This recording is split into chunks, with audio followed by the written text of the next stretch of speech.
Hello दोस्तों, जय हिंद जय भारत। आज हम बात करने वाले हैं ट्रेन से संबंधित कि ट्रेन में ये जो लाइट वगैरह लगी रहती है या ट्रेन के नीचे जो बाथरूम के लिए जो यूज किया जा रहा है डीआरडीओ द्वारा जो नया वेस्टेज के लिए जो बनाया जा रहा है उसकी बात करेंगे, या ट्रेन के बोगी के पास जहां से हम ट्रेन के अंदर चढ़ते हैं वहां पर ये साइड फिलिंग या लिफ्ट हियर क्यों लगा होता है, या ट्रेन के ऊपर जो नंबरिंग की जाती है वो किस आधार पर की जाती है, किस तरीके से की जाती है, और ट्रेन के ऊपर ये जो लाइनिंग होती है येलो कलर की लाइनिंग क्यों होती है, या अगर ट्रेन के पीछे जो अक्स या अंतिम डिब्बे पर जो एलवी लिखा होता है वो क्यों लिखा होता है। इन सारी चीजों के बारे में है जो आज इस वीडियो में हम अध्ययन करने वाले हैं।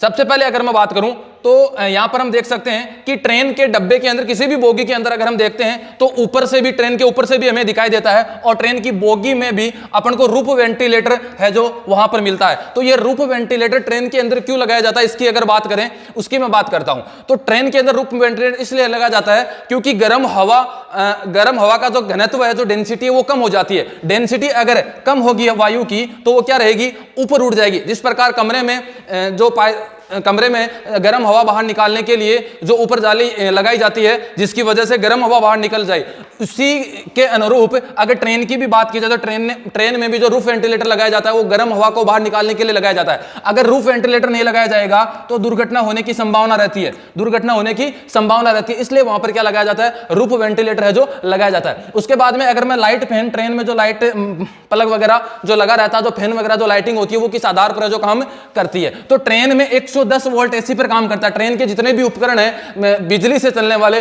वो सारे के सारे 110 वोल्ट एसी पर काम करते हैं। पहले ट्रेन के अंदर जो भी फैन वगैरह काम करते थे वो 220 वोल्ट पर काम करते थे, लेकिन ट्रेन की निगरानी कम होने के कारण वहां पर जो भी उपकरण थे वो मतलब कि खोल कर या चोरी किए जाने लगे। उसके बाद में उससे बचने के लिए गवर्नमेंट ने क्या किया कि ट्रेन के अंदर जो भी उपकरण चल रहे हैं वो 110 वोल्ट पर काम करने लगे, जिसकी वजह से ये अगर चोरी भी करके कोई बंदा ले जाए तो वो आगे उसके घर में काम नहीं करेगा। तो ट्रेन के अंदर जो भी उपकरण काम करते हैं वो कितने वोल्ट पर काम करते हैं, 110 वोल्ट पर काम करते हैं, और अपने घरों में जो काम करते हैं वो कितने वोल्ट पर काम करते हैं, 220 वोल्ट पर काम करते हैं। इनका तालमेल नहीं बैठ रहा है, इसीलिए गवर्नमेंट ने इनको क्या कर दिया, चेंज कर दिया। दूसरी बात हम देख सकते हैं कि ट्रेन के अंदर जितने भी उपकरण होते हैं वो लगभग क्या होते हैं, जले हुए होते हैं। इसका रीजन ये है कि यहां पर वोल्टता का मान क्या किया है, वोल्टता का मान कम कर दिया। अगर वोल्टता कम कर देंगे, P बराबर VI होता है, P बराबर क्या होता है, VI होता है। अगर वोल्ट का मान मैं कम करूंगा तो धारा का मान क्या हो जाएगा, बढ़ जाएगा। धारा का मान क्या हो जाएगा, बढ़ जाएगा, और धारा का मान बढ़ने की वजह से यहाँ के प्लग वगैरह है वो क्या रहते हैं, हमेशा जले हुए जो रहते हैं। इसीलिए मतलब कि ट्रेन के अंदर लिखा होता है कि रात को 10 बजे से लेकर 6 बजे तक इनका प्रयोग है जो ना करें, वरना ट्रेन में क्या हो सकती है, दुर्घटना हो सकती है। इसमें आप देख रहे होंगे कि यहां पर एक तो साइड फिलिंग लिखा हुआ है, एक लिखा हुआ है लिफ्ट हियर। तो यहां पर इस लिफ्ट हियर का मतलब क्या होता है कि यदि ट्रेन को मेंटेनेंस लेना है, या ट्रेन की दुर्घटना हो गई तो उसे उठाने के लिए अगर हर किसी जगह से तो हम उठा नहीं सकते, उसे एक निश्चित जगह से उठाया जाता है। तो जहां से उठाया जाता है ट्रेन को वहां पर लिखा होता है लिफ्ट हियर, मतलब कि ट्रेन को मेंटेनेंस देने के लिए यहां पर पहले से जगह चिन्हित की जाती है, इसलिए यहां पर ट्रेन में क्या लिखा होता है, लिफ्ट हियर। उसके बाद में दरवाजे के एक साइड लिखा होता है साइड फिलिंग। साइड फिलिंग का मतलब ये होता है कि यदि जब ट्रेन बड़े बड़े स्टेशनों पर रुकती है तो यहां पर पानी बढ़ने के लिए, ट्रेन में पानी बढ़ने के लिए ट्रेन के ऊपर क्या होती है, टंकी होती है। ट्रेन के ऊपर क्या होती है, एक बोगी के ऊपर कितनी टंकी होती है, एक बोगी के ऊपर 4 टंकी होती है, और प्रत्येक जो टंकी होती है वो लगभग 500 लीटर की होती है। कितने लीटर की होती है, 500 लीटर की होती है। तो इस 500 लीटर में इसमें पानी बढ़ने के लिए यहां से पानी कहां से भरा जाता है, यहां पर जो साइड फिलिंग का जो ऑप्शन रहता है, इसमें जो प्लग रहता है वहां से पानी है जो इसमें भरा जाता है, इसलिए यहां पर क्या लिखा होता है, साइड फिलिंग है जो लिखा होता है। उसके बाद में आप देख रहे होंगे कि कुछ ट्रेन में, कुछ डिब्बों में, ट्रेन के कुछ बोगी में, कुछ कोच में पीले रंग की लाइन होती है। किस रंग की, पीले रंग की लाइन होती है। पीले रंग की लाइन का मतलब है कि ये जो डब्बा है ना, ये डब्बा जनरल का है। ये डब्बा कौन सा है, जनरल का, अर्थात इसमें किसी भी प्रकार की रिजर्वेशन की आवश्यकता नहीं होती। इसमें कोई भी है जो घुस सकता है। जैसे इस प्रकार से बंदे हैं जो बैठे रहते हैं, मतलब कि कहीं पर भी बैठ सकते हैं, किसी भी प्रकार के कोई रिजर्वेशन की इसमें आवश्यकता नहीं होती। तो इसके क्या होता है कि इसके 3 दरवाजे होते हैं। जो जनरल डिब्बा होता है उसके 3 दरवाजे होते हैं, और एक बोगी आपस में दूसरी बोगी से जुड़ी हुई नहीं रहती। जनरल डिब्बा या तो अंतिम लास्ट में होता है, या बीच में होता है, या आगे या पीछे दोनों तरफ होता है, और बीच में रिजर्वेशन वाला कोच होता है। तो यहां पर इसमें तो 3 दरवाजे होते हैं, और जो अपना रिजर्वेशन वाला होता है, कोच होता है, उसमें कितने दरवाजे होते हैं, उसमें 2 दरवाजे होते हैं। तो लाइनिंग का मतलब है कि ये बिल्कुल जनरल डब्बा है, इसमें कोई भी है जो आ जा सकता है, इसमें किसी भी प्रकार के कोई रिजर्वेशन की आवश्यकता नहीं होती है।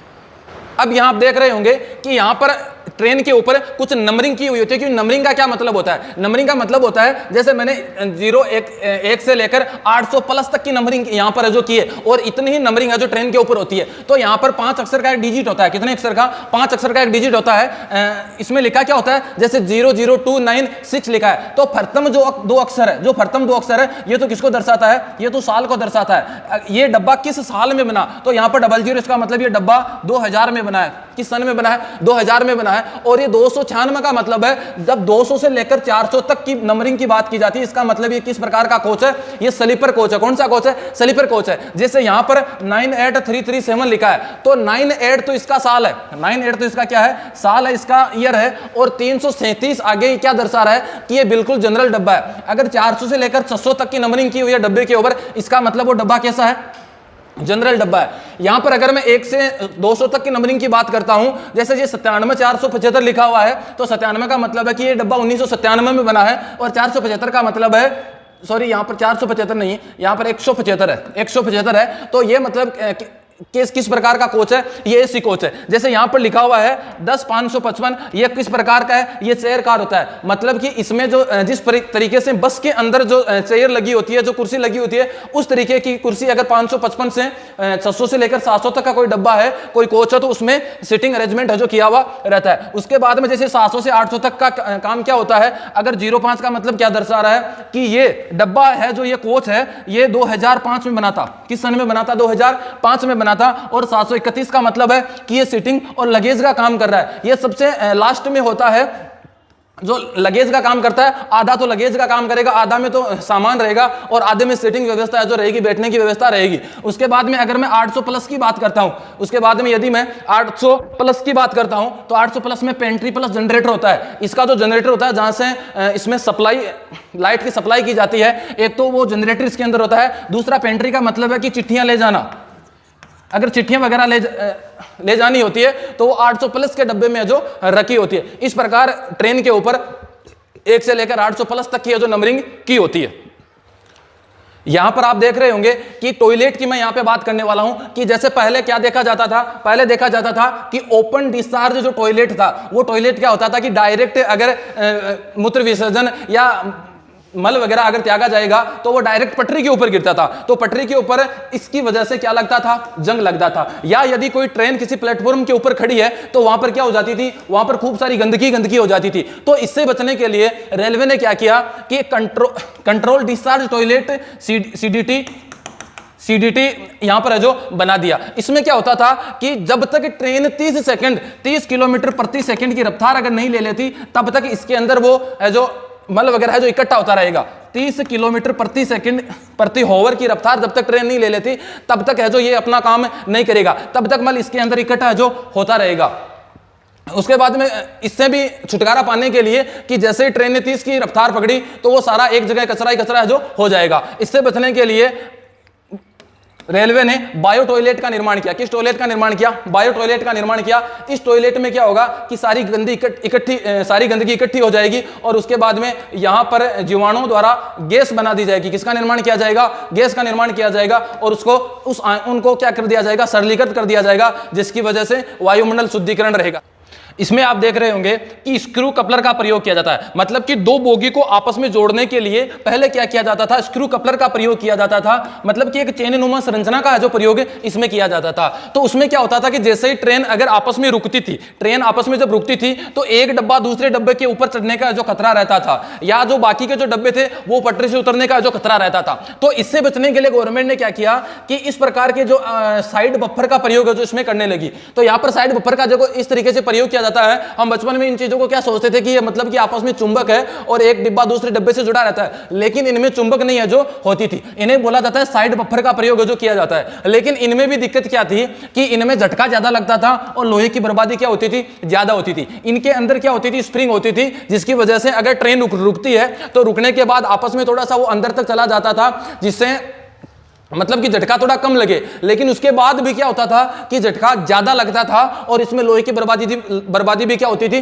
ज्यादा होती थी। तो इससे बचने के लिए गवर्नमेंट ने अब की बार जो LHB वाले जो डब्बे आ रहे हैं, नए कोच आ रहे हैं, उनमें क्या होता है कि इस साइड बफर के साथ साथ ब्रेक पाइप या चेन का भी है जो इसमें प्रयोग किया जाने लगा। लेकिन अब की बार जो एलएचबी वाले कोच है उनमें साइड बफर का प्रयोग डायरेक्टली नहीं किया जाता। उनमें हमें जो नए कोच आ रहे हैं उनमें किसी भी कोच में अपन को इस तरीके के साइड बफर का प्रयोग है जो नहीं मिलता। इस साइड बफर को थोड़ा सा अंदर की तरफ दबा दिया गया, इस साइड बफर को थोड़ा सा अंदर की तरफ दबा दिया गया, जिसकी वजह से बाहर भी जो नहीं दिखाई देता। इनकी पहचान ये होती है, जो एलएचबी कोच होते हैं इन एलएचबी कोच में किसी भी प्रकार का साइड बफर नहीं होता और इनका जो किनारा होता है इस किनारे के ऊपर पीली पट्टी होती है। किस प्रकार की पट्टी होती है? इनके किनारे पर पीली पट्टी होती है। किस प्रकार की पट्टी? पीली पट्टी होती है। उसके बाद में आप देखते होंगे कि जो अंतिम डब्बा होता है उसके ऊपर पीछे अक्स लिखा होता है, क्रॉस का निशान है जो उसमें लिखा होता है। इस क्रॉस के निशान का मतलब है, और इसके पास में एलवी लिखा होता है, इसका मतलब क्या होता है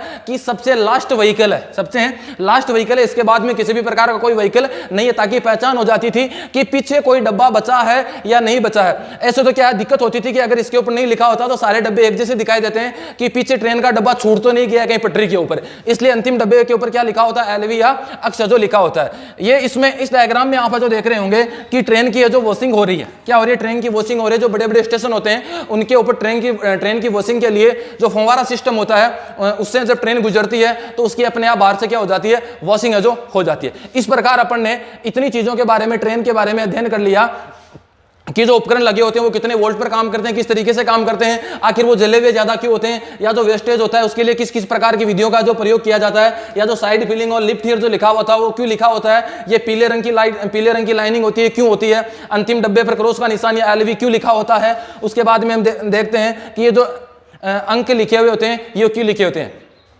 ठीक है, धन्यवाद। जय हिंद, जय भारत।